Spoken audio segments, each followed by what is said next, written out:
اعوذ باللہ من الشیطان الرجیم بسم اللہ الرحمن الرحیم رب اشرح لی صدری ویسر لی امری واحلل عقدۃ من لسانی یفقہوا قولی۔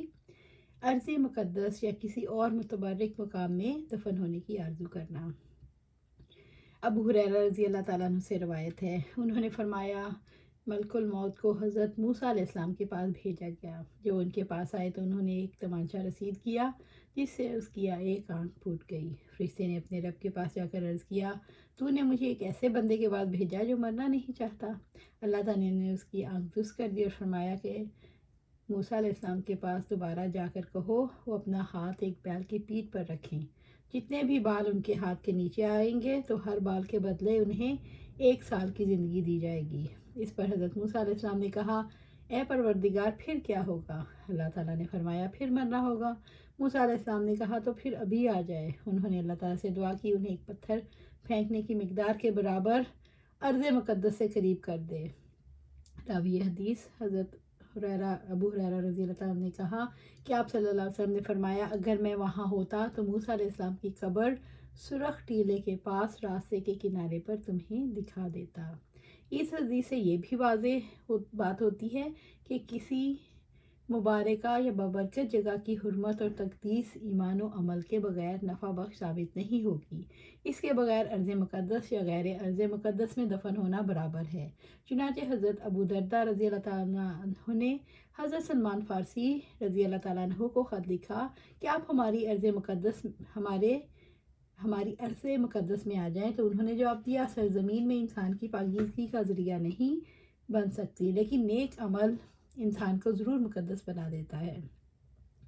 لیکن ایمان اور اعمال صالح کے ساتھ کسی بھی ارض مقدس میں دفن ہونے کی خواہش کرنا مطلوب مومن ہے۔ میت کو رات کے وقت دفن کرنا۔ ابو بکر رضی اللہ تعالیٰ عنہ رات کے وقت دفن کیے گئے۔ ابن عباس رضی اللہ تعالیٰ عنہ سے روایت ہے، انہوں نے فرمایا نبی صلی اللہ علیہ وسلم نے ایک شخص کی نماز جنازہ پڑھی جو رات کے وقت دفن کیا گیا۔ آپ صلی اللہ علیہ وسلم کے صحابہ کرام اٹھے اور آپ نے اس شخص کے متعلق دریافت کیا اور فرمایا، یہ کون ہے؟ لوگوں نے عرض کیا، یہ فلاں شخص ہے جسے گزشتہ رات دفن کیا گیا تھا۔ چنانچہ آپ نے اور آپ کے صحابہ کرام نے اس پر نماز جنازہ پڑھی۔ قبر پر مسجد تعمیر کرنا۔ حضرت عائشہ رضی اللہ تعالیٰ عنہ سے روایت ہے، انہوں نے فرمایا جب نبی صلی اللہ علیہ وسلم بیمار ہوئے تو آپ کی بعض بیویوں نے ایک گرجے کا تذکرہ کیا جسے انہوں نے حبشہ کی سرزمین میں دیکھا تھا اور اسے ماریہ کہا جاتا تھا۔ حضرت ام سلمہ اور ام حبیبہ رضی اللہ تعالیٰ عنہ حبشہ گئی تھیں۔ انہوں نے گرجے کی خوبصورتی اور اس میں رکھی ہوئی تصاویر کا بھی آپ سے ذکر کیا تو آپ نے سر مبارک اٹھایا اور فرمایا، یہ وہ لوگ ہیں جب ان میں سے کوئی نیک شخص مر جاتا تو اس کی قبر پر مسجد بنا لیتے، پھر اس میں یہ تصاویر بنا کر لگا دیتے۔ اللہ تعالیٰ کے نزدیک یہ لوگ تمام مخلوق سے بدترین ہیں۔ عورت کی قبر میں کون اتر سکتا ہے؟ انس رضی اللہ تعالیٰ عنہ سے روایت ہے، انہوں نے فرمایا ہم رسول اللہ صلی اللہ علیہ وسلم کی لخت جگر کے جنازے میں شریک ہوئے۔ آپ صلی اللہ علیہ وسلم قبر کے پاس تشریف فرما تھے، میں نے دیکھا آپ کی آنکھ اشکبار تھی۔